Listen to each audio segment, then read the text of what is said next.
Honorable Speaker, based on the responsibility you bestowed on me, Jared Okello, MP for Nyando, Zahir Janda, Honorable Onesmus Ngogoyo, and Honorable Njeri Maina, we are here to declare the results as follows, Honorable Speaker. The nays, 44. Abstentions, 1. And the ayes, 281.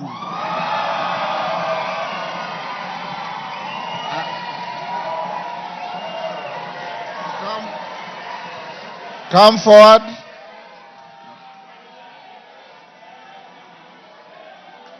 Order.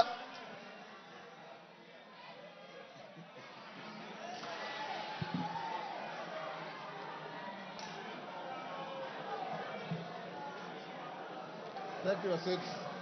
Order, members. Order. The House is still in session. Tellers, take your seats. Bensouda, take your seats.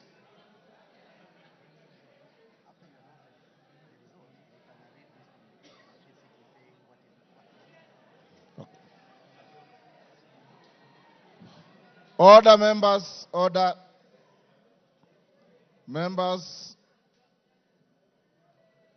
the results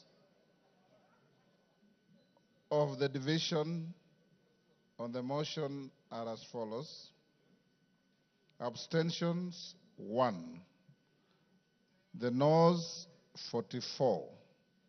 The ayes, 281. So the ayes have it.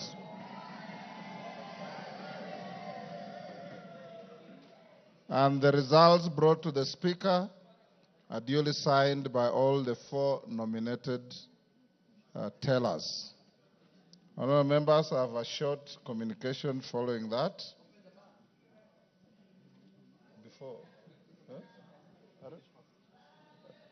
Order. The House is still in session. I have the following communication to make, honourable members, before we open the bar.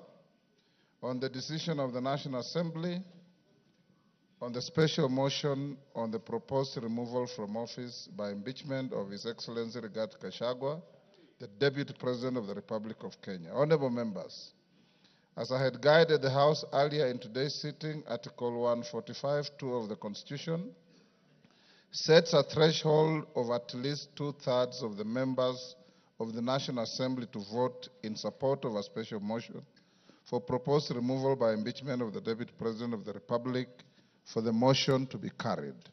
According to the results of the division on the motion that I've just declared, a total of 281 members, being more than 2/3 of the members of the National Assembly, have voted in support of the motion.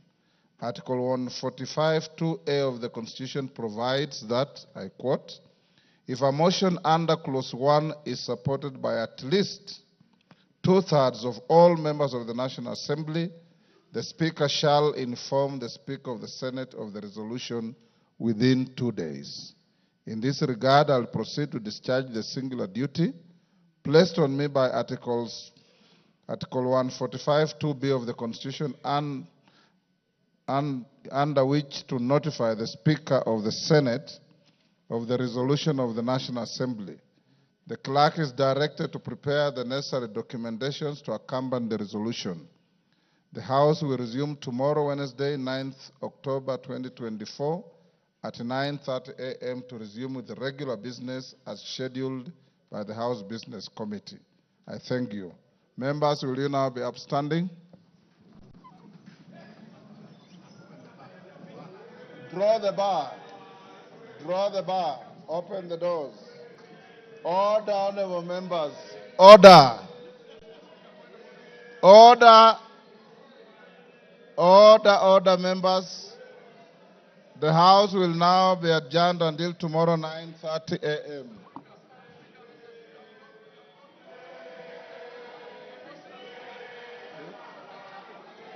I have.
Tugagicokia ngatho niwe gukorwo twaranite na ithuĩ kuma rĩrĩa tukiambĩrĩirie gũkũmemerekeria igũrũ rĩgiĩ mĩhango ya kũreti ya gũkĩarĩrĩria kũhagũrwo kwa mũnini